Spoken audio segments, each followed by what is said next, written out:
E dando continuidade, já que assumi o cerimonial, eu tenho a honra de conceder a palavra ao desembargador Luiz Osório Moraes Panza, que já se encontra na sala virtual e que discorrerá a respeito das premissas da hermenêutica filosófica para a construção da interpretação jurídica.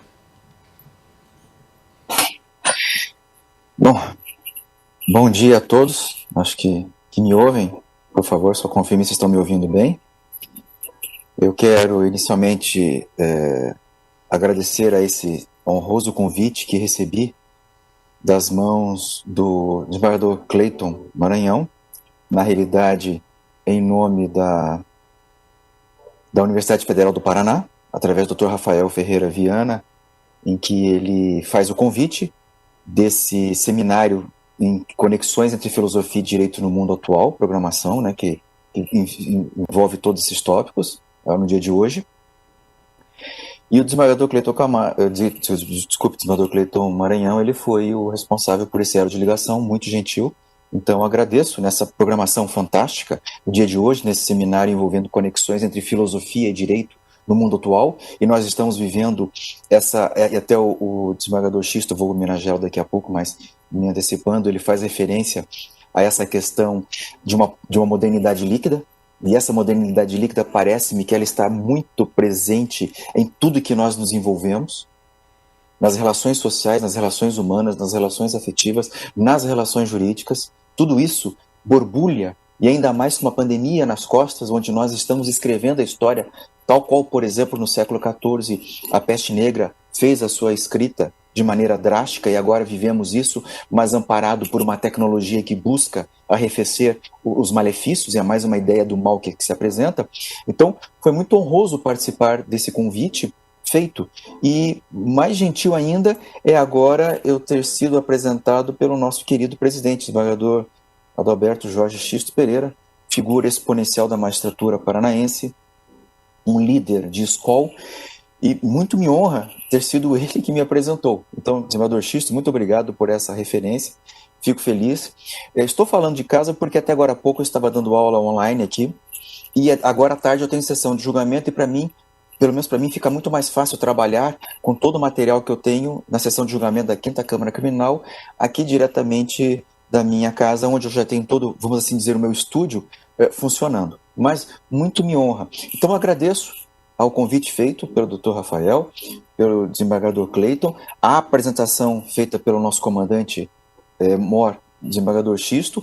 Quero também saudar, e um dos que abriram foi o professor Ricardo Marcelo, foi meu professor na pós-graduação, tanto no mestrado quanto no doutorado, muito aprendi.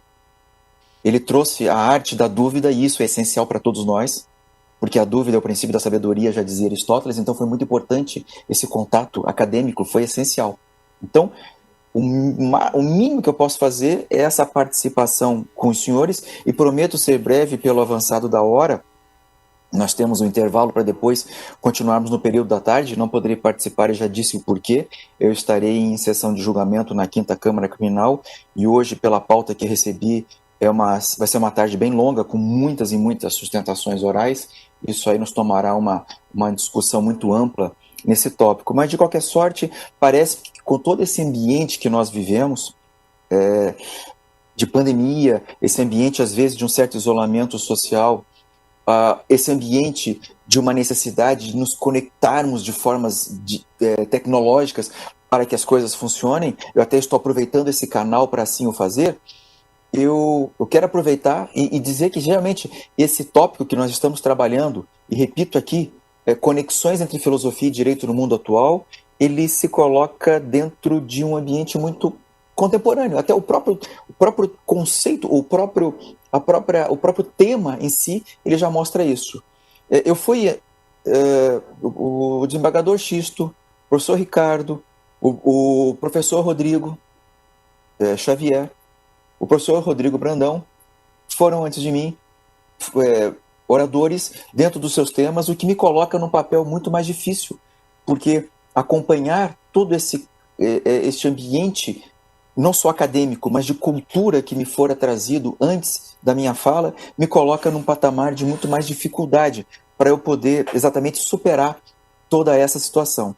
não digo superar, mas pelo menos me equiparar a isso. E aí, quando o professor Clayton Maranhão me convidou, disse: Panzo, o que você gostaria de falar? Eu falei para ele: Clayton, se me permitirem, e eu tenho que fazer uma interação entre filosofia e direito, eu gosto muito de hermenêutica.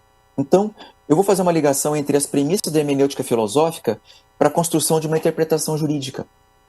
O que os grandes pensadores, e eu vou elencar alguns pensadores aqui, o que esses pensadores colaboraram sobremaneira para que nós pudéssemos exatamente trabalhar com essa ideia de que estas premissas, estes ensinamentos, eles surtem um efeito prático, e eu quero ser prático na minha apresentação, porque, é claro, a filosofia e principalmente a teoria, elas se mostram essenciais para a construção humanística, tanto que hoje em dia, concurso da magistratura, do Ministério Público, exames da ordem, eles exigem, além do conhecimento técnico, eles estão exigindo agora um conhecimento propedêutico também.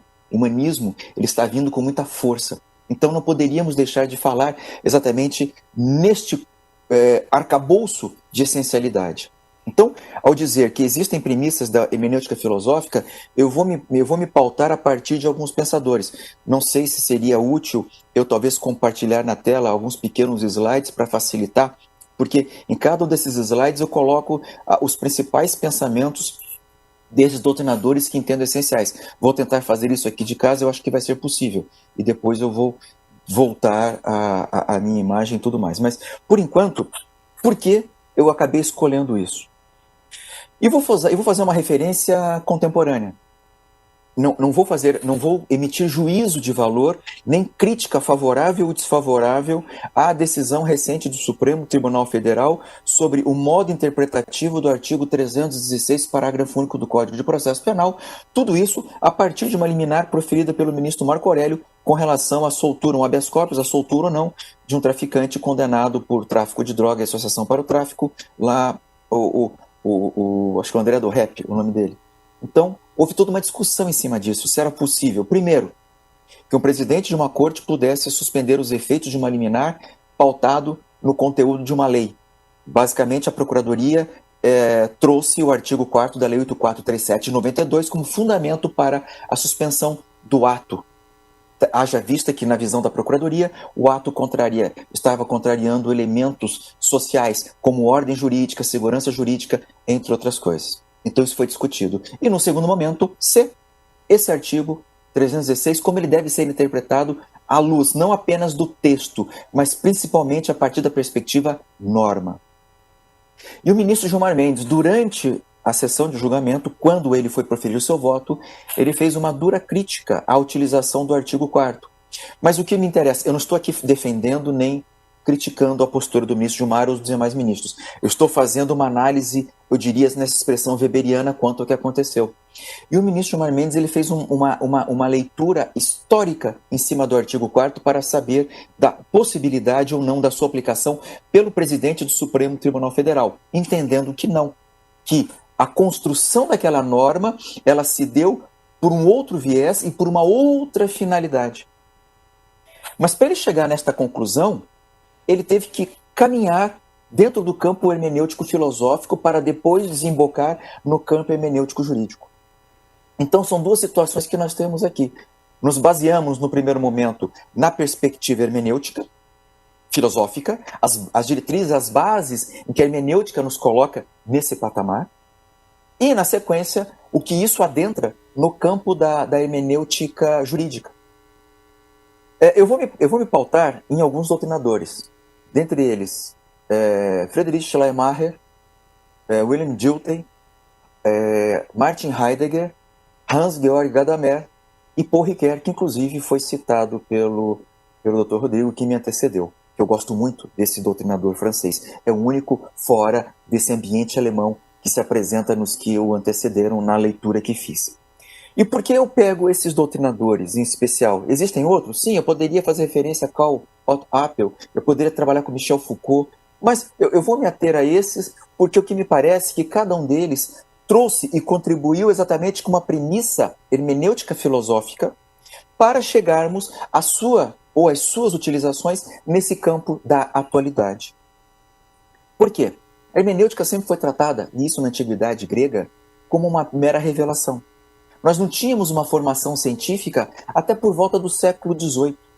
Tudo no passado, desde a antiguidade clássica grega e romana, a passar pela Idade Média, e mesmo que chegando na Idade Moderna, e eu estou me fazendo referências pontuais, temporais, geográficas, não que fosse tão estanque a ordem da história, mas eu estou colocando dessa forma para que nós tenhamos um mecanismo de uma análise.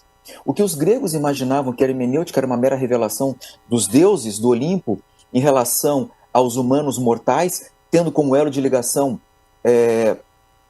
aqui uma ideia do deus Hermes, para aquela hermenêutica bem básica, porque nós temos hoje, houve um crescimento sobremaneira. E Schleiermacher foi um dos primeiros. Eu não sei se eu vou conseguir compartilhar, vou tentar, senão eu vou voltar para a minha questão aqui. Parece-me que, deixa eu ver se vai ser possível essa questão da hermenêutica filosófica. Se não estiver aparecendo, peço excusas para vocês, eu estou acompanhando ele do lado para ver se é possível. Parece-me que sim, eu estou vendo no canto lá. Eu vou compartilhar rapidamente com vocês apenas alguns pequenos slides para demonstrar qual foi a contribuição de cada um deles para depois fecharmos exatamente nesse ambiente jurídico. Schleiermacher foi o primeiro. E que importância teve Schleiermacher exatamente para isso?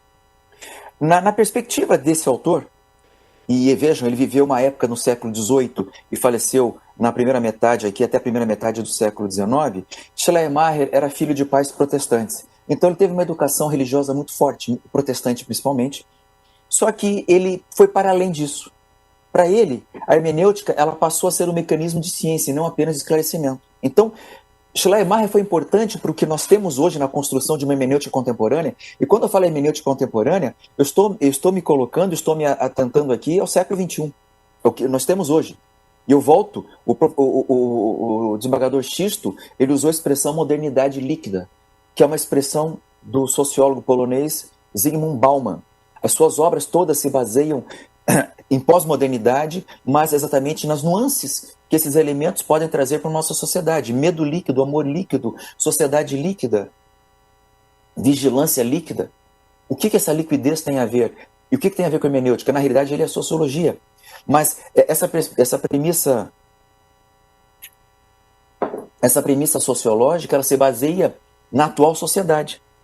Mas para chegarmos na atual sociedade, e agora exatamente adentrando no campo hermenêutico, é que nós temos que avançar em cima desses pensadores que foram essenciais, cada um no seu tempo. Schleiermacher, na minha concepção, foi o primeiro deles. Por quê? Porque ele é considerado o pai da hermenêutica contemporânea. Ele é considerado o pai da hermenêutica científica. Porque com ele, e eu coloquei ele do lado, a hermenêutica ela passa a ser um mecanismo de ciência, e não apenas um mero esclarecimento, como em muito tempo se colocou. Na antiguidade grega, assim se dizia, até mesmo na antiguidade, no período medieval, por conta da inserção religiosa, era vontade divina e ponto final. Não se questionava o porquê dessa vontade divina, e sim assim a implementação dessa vontade. Então, o pensamento de Schleiermacher foi esclarecer a priori as condições da compreensão. Foi um primeiro que trabalhou com a palavra compreensão, com o verbo compreender. Então, ele quis com isso, diz o seguinte: temos que sempre reconstruir o pensamento de outrem. E aí, claro, ultrapassar os limites da interpretação religiosa. Portanto, as condições da compreensão, elas começam a surgir numa hermenêutica contemporânea a partir de Schleiermacher, conforme eu estou colocando aqui na tela. Como o tempo é curto, eu não vou me adentrar e me aprofundar em cada um deles, mas eu estou colocando as premissas basilares. O segundo participante nesta ordem cronológica é o alemão Wilhelm Dilthey, que nasce exatamente um ano antes da morte de Schleiermacher e vem falecer já no século XX. Qual foi a importância de Dilthey para a construção dessa hermenêutica filosófica? Nós estamos, portanto, e só no campo filosófico. Aí a pergunta, ok, e o que esta filosofia ela vai contribuir para o campo jurídico? Chegaremos na conclusão ao final. Dilthey foi essencial por quê? Porque ele fez uma distinção clara entre as ciências naturais e as ciências humanas. Para ele, as ciências naturais apresentavam apenas explicações para o mundo das coisas. Os seres humanos se davam por satisfeitos apenas por explicações naturais, se a ciência fosse natural, como a física, a química, a matemática. por exemplo. Agora, ele disse não, o nosso campo aqui é um campo de compreensão. Ele vem pegar a ideia de Schleiermacher que devemos compreender as coisas, porque de tudo isso é importante um detalhe para que fique claro para os senhores. Hermenêutica sempre tem que trabalhar com binômio sujeito-objeto. Nós, intérpretes, todos nós que estamos aqui nesta sala, neste ambiente de interpretação, nós somos sujeitos para uma interpretação. E nós temos que focar os olhos para um objeto que é colocado. E esse objeto não necessariamente é um ser inanimado, pode ser uma outra pessoa. Quando um juiz, por exemplo, e eu utilizando aqui dentro da perspectiva do conhecimento, da interpretação, quando o juiz julga uma causa, o objeto é a causa e o objeto são as partes.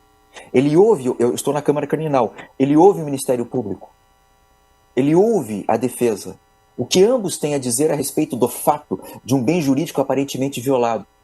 Então, o meu objeto se encontra inserido neste contexto. E esse contexto existe por quê? Porque é um ambiente de compreensão. Exatamente nesses valores que são agregados à nossa existência. Tudo que fora dito pelos palestrantes que me antecederam vão se somar e agregar a esse conhecimento. Exatamente nessa ideia. A força humanística, portanto, se ganha a partir de Dilthey, quando ele vem libertar o cientificismo de uma herança positivista. Ele quer muito mais do que isso. Ele usava uma expressão, não sou bom no alemão, mas eu vou tentar aqui. Geisteswissenschaften. Era a expressão que Dilthey trazia para a ideia das ciências da humanidade, as ciências humanas. Agora, para ele, a historicidade é o elemento interior do homem. Foi muito importante Dilthey porque ele se baseou numa ideia de historicidade. Somos produtos da história. O ser humano, o homem como lato sensu, ele é produto da história. Então, temos que ter uma interpretação, uma auto-interpretação da nossa vida. Conhecer toda a nossa construção.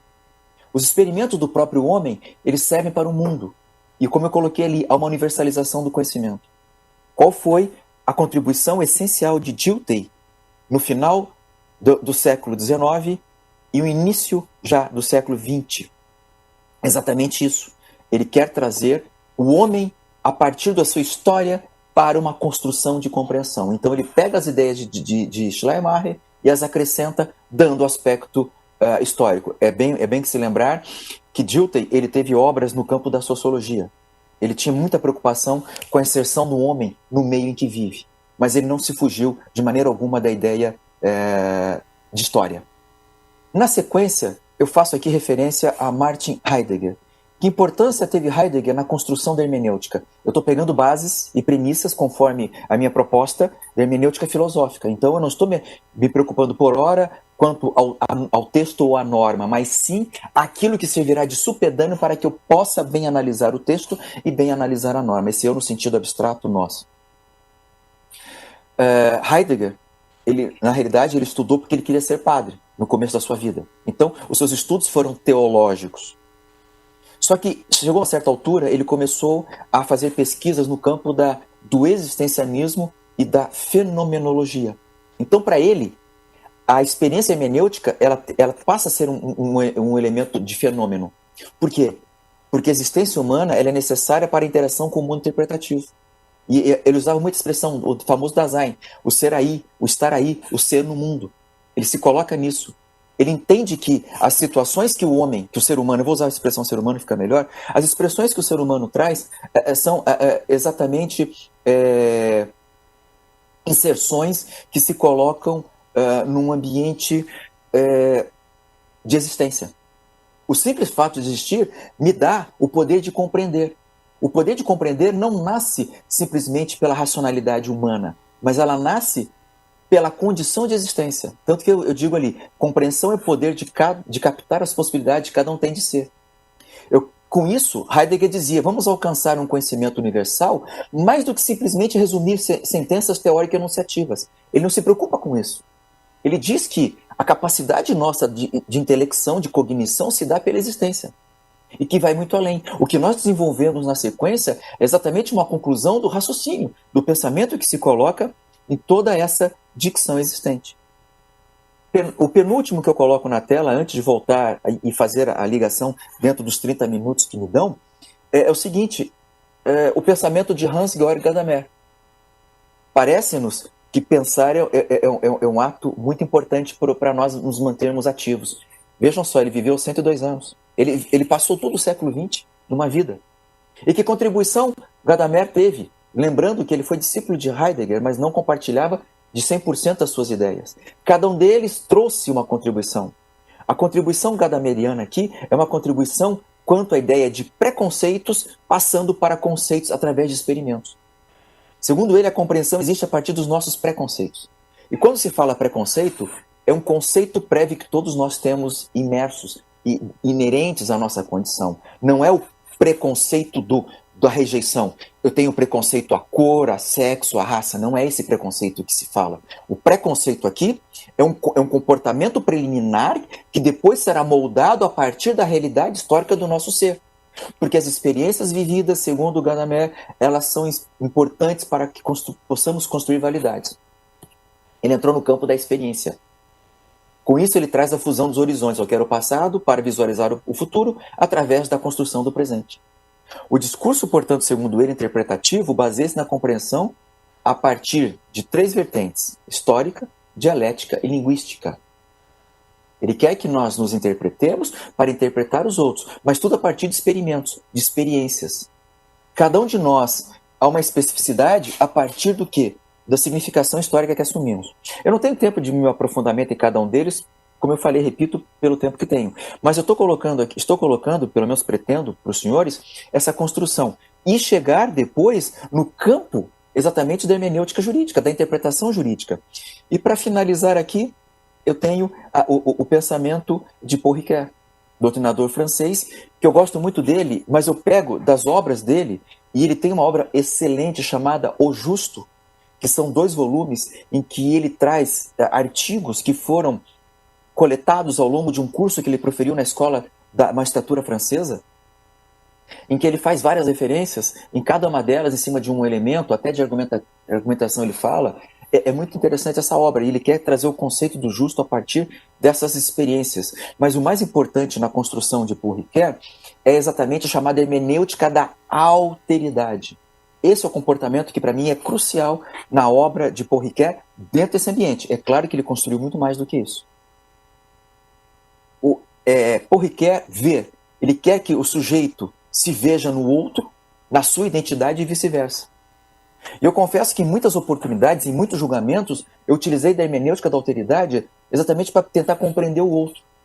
Principalmente quando eu estava na primeira Câmara Criminal, como substituto de 2º grau, eu tentava compreender o comportamento dos motoristas em alguns tipos de homicídios culposos na direção de trânsito. Não que eu quisesse sempre absolver, longe disso, não é questão de absolver, é questão de compreender o porquê das coisas e retirar disso elementos de valor. E aí talvez você conseguisse captar exatamente essa construção. É claro que é um trabalho muito longo, é um trabalho delicado que somente com o tempo se avança nessa perspectiva. Mas é uma forma de se visualizar. Porque Paul Ricoeur entende que é uma participação real e efetiva na troca de experiências. Então, as experiências gadamerianas por ele apresentadas por Gadamer, agora elas estão no campo de uma troca. Tanto é que Paul Ricoeur dizia, compreensão é compreender-se no próprio texto ou no próprio discurso, mas sempre com um olho para o outro. O mundo do sujeito é um referencial de valor? Sim. E aí você já começa a ter, no futuro, essa questão da interpretação jurídica, porque todos os elementos são essenciais, desde Schleiermacher até Paul Ricoeur. A função do hermeneuta, portanto, é construir a ponte. O hermeneuta é a ponte. Ele não é o continente ou é a ilha, por exemplo, mas sim a ponte que faz a ligação. É a arte do movimento em si mesma. Então nós temos, nesses exatos doutrinadores, essa perspectiva de funcionamento. Então, nessas condições eu só coloquei isso para os senhores entenderem exatamente a importância que essas premissas hermenêuticas elas se colocam. É uma construção de evolução. E aí a questão é, como chegamos exatamente num ambiente outro que não é exatamente esse ambiente? Então, o que nós temos aqui? Nós temos em Schleiermacher a hermenêutica de forma romântica, ela ultrapassa o romantismo e busca uma separação na incidência religiosa para luzes científicas. Você tem, no segundo momento, Dilthey, em que ele se preocupou em separar ciências naturais e humanas. E aí coloca a historicidade como marca importante. Você tem Heidegger, contribuindo para o existencialismo.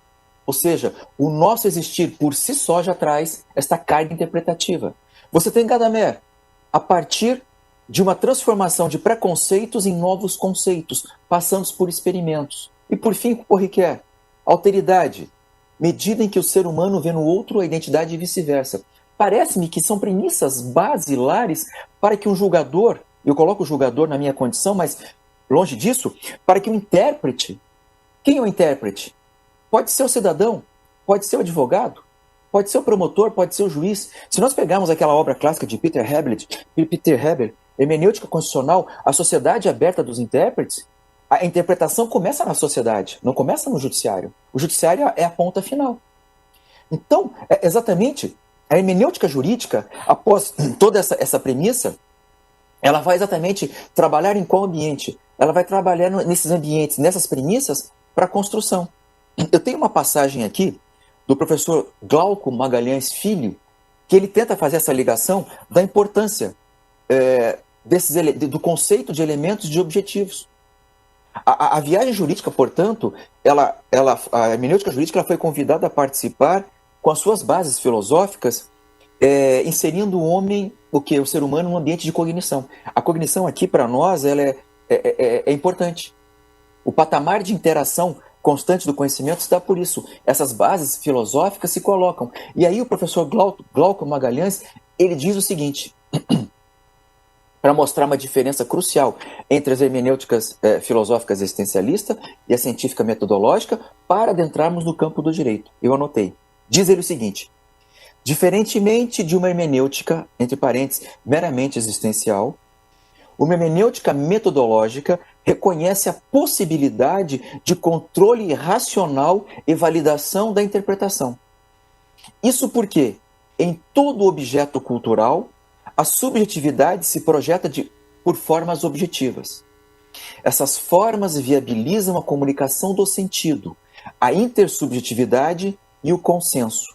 Isso não significa que só interessa ao direito o sentido inicialmente objetivado pelo legislador, pois os seus conhecimentos fáticos, sendo limitados pela sua capacidade cognitiva existente à época em que a norma foi elaborada, não podem vincular no caso de estarem desatualizados. O que vincula é o juízo de valor pressuposto na norma. Então, todo intérprete, ele tem que partir da premissa de que, em cima desses conceitos, desses elementos, desses objetivos, a interpretação jurídica, ela vai alcançar o seu escopo a partir do momento em que eu, intérprete, sujeito da interpretação, dentro do objeto, tiver em mim toda essa construção filosófica, a compreensão, o humanismo, a historicidade, a existência, a vivência, do preconceito para o conceito pela vivência, e, por fim, uma compreensão pela alteridade, pelo outro. Esses elementos me formam numa construção que se dá a partir da solução a ser encontrada. E aí, ao advogado, ao promotor, ao juiz, surgem as possibilidades quanto ao resultado. Lembrando que a nossa proposta aqui é fazer uma interação entre aspectos filosóficos e aspectos do direito. O que o professor Ricardo disse na abertura é essencial. Não nessas mesmas palavras, mas nessa ideia. Não se pode hoje fazer o direito, fazer no sentido da sua aplicação, sem bases filosóficas. Não existe. Tanto que, repito, para finalizar, já são 12 horas mais 17 minutos, para finalizar, é exatamente essa premissa que se coloca. Ou seja, a premissa de que eu, sujeito da interpretação, preciso dessas raízes. O que é uma raiz? A raiz finca a árvore no chão. A raiz lhe dá apoio, lhe dá sustentáculo, lhe dá absorção de elementos, de nutrientes. Tudo isso é essencial. Então, temos que fazer hoje o direito com bases filosóficas. E para a hermenêutica, toda essa construção, e eu me pautei apenas num ciclo temporal a partir de Schleiermacher até Paul Ricoeur, apenas com uma questão temporal, porque dentro do tempo que me tenho, que tenho é apenas essa colocação. Então, hoje, para finalizar, o intérprete ele só alcança a essencialidade, a intérprete jurídico, ele só alcança a essencialidade daquela situação fática se ele tem enraizadas essas premissas que eu trouxe aqui. Não que sejam somente essas, ou que sejam as únicas essenciais. Eu me baseei em alguns. Poderia me basear em outros? Talvez. Mas o que me parece é que eu tenho este componente, este conjunto nesse elemento. Portanto, as premissas da hermenêutica filosófica para a construção da interpretação jurídica, elas vão trazer esses elementos, cabendo a nós intérpretes, não apenas o juiz. Mas por que se fala muito no juiz? Porque até o professor Clemerson Cleve também, durante as aulas de mestrado e doutorado que tive na Federal, ele dizia, o modelo brasileiro é esse. A palavra final é dada ao Poder Judiciário, não por ser o mais importante, mas porque nós temos que trazer um aspecto da finitude das coisas. E é por isso que se socorre. Então, se é o último, em tese ele não pode errar, porque a palavra final virá dele. A interpretação jurídica, portanto, tem que ter uma base muito forte, uma base muito existente para que tenhamos essa construção. Portanto, e aqui como fora feita a proposta, conexões entre filosofia e direito no mundo atual, é exatamente isso. Para finalizar, as conexões existem? Elas são essenciais? Elas sim, elas são existenciais. E principalmente no mundo atual, em que nós temos pluralismo, intersubjetividade, nós temos ambiente histórico, nós temos o fenômeno da linguagem, todos os elementos são essenciais para o construtor do direito. E essas bases vêm de um ambiente filosófico. Portanto, a hermenêutica ela tem a total essencialidade para essa construção. Desembargador Xisto, como o nosso anfitrião aí, eu digo, o apresentador, desembargador Clayton, que também se encontra aí, são essas as palavras que eu tinha a apresentar dentro desses minutos que me colocaram, exatamente para mostrar o elo de ligação entre bases filosóficas e consequências interpretativas jurídicas. Desculpe se eu me alonguei um pouco, mas eu acho que não, estou dentro dos 30 minutos aproximadamente que me foram dados aqui. Eu quero agradecer mais uma vez a oportunidade dada. É sempre um prazer e, de qualquer forma, retornar à casa, eu digo, a Federal do Paraná, de onde me alimentei do conhecimento, tanto do mestrado quanto do doutorado. Muito devo aos professores, e aqui, em especial, na figura do professor Ricardo Marcelo, eu homenageio a todos os professores, ele na condição de meu ex-professor, ele foi meu professor no mestrado e no doutorado, e hoje o nosso querido reitor, que se coloca na Universidade Federal do Paraná, da importância da arte do conhecimento. O saber nunca é demais, o conhecimento liberta, já dizia Ariano Suassuna. Então, com essas palavras eu encerro agradecendo a gentileza. Espero que tenha podido contribuir nessa conexão entre filosofia e direito. Não podemos nos afastar de um e de outro. Um completa o outro, um complementa o outro. Muito obrigado e devolvo a palavra aos senhores aí.